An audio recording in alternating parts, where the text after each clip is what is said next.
Today, January 29th, marks 80 years since the launch of the USS Missouri battleship. It launched from the Brooklyn Naval Shipyard.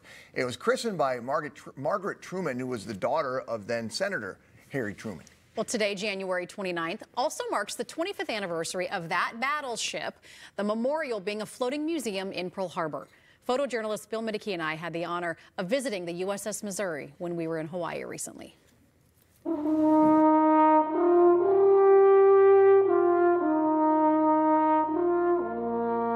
Well, this is one of the most important historic destinations in the country. You come here and you get a visceral sense of history that you get in few other places. The USS Missouri is known mostly as the site where World War II ended, up on the surrender deck behind us on September 2nd, 1945. World War II, or the worst conflict in the history of man, ended for the entire world right here on this ship. And we are 500 yards bow to bow from the USS Arizona, where we honor the 1,177 men who are buried underneath there. The significance of where the war started for the United States and where it ended for the entire world is not lost, really, on any of our visitors.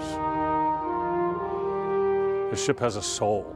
All of us who've been here for even a little while firmly believe that.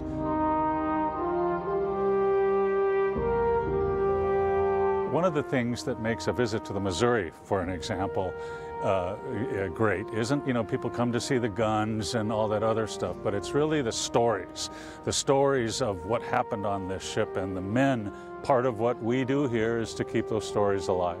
One of the great stories about the ship, of course, is the kamikaze story.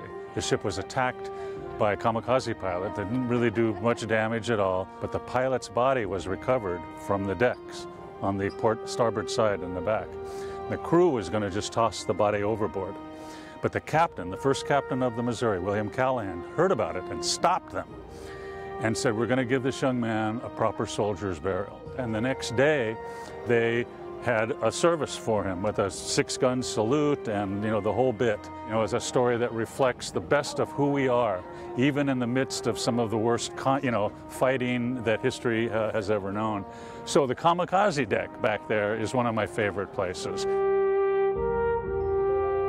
Well, there's so much to see and experience in Hawaii, the culture and the beauty of the environment, but Pearl Harbor is a historic location. It's a national historic location. It's global. People come from around the world to remember what happened here. The most exciting thing is that you are standing on the only place in the world where you can stand on an American World War II aviation battlefield. This is it.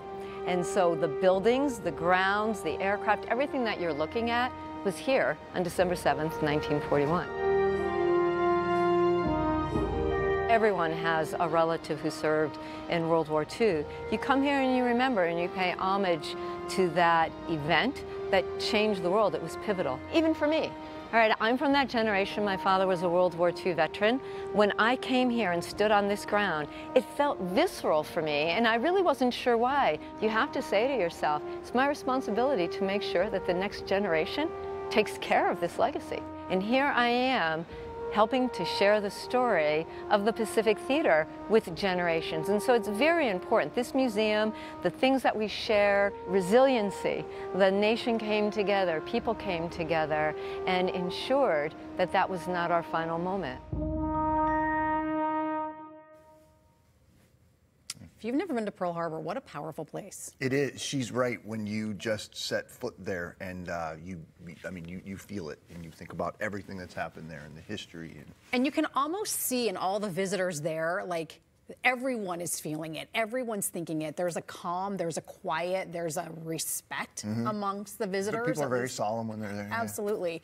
Yeah. The USS Missouri marked its 10 millionth visitor at Pearl Harbor in September, which is pretty cool. That ship, I don't know if you went on that, but yeah. Isn't it incredible? It is. We went in 2011, and we had a little fella at the time who liked just going and seeing all the knobs and to be able to walk around the ship and go inside a bunk and whatnot. But then, you know, for the adults to be able to read and as the gentleman in your story talked about, like sort of get some of the history from it and think about the people who were there that day. Served on Yeah, that ship. It's very cool. Yeah. So The USS Missouri is open every single day except for Thanksgiving, Christmas, and New Year's. Tickets start at $35, but you can pay a little bit more if you want one of those like behind-the-scenes tours. So. you can also do the submarine, which is not too far from there either. So highly recommend that. For sure. Coming up, why Hawaii, particularly the island of Maui, has been a top travel spot for Minnesotans for so long.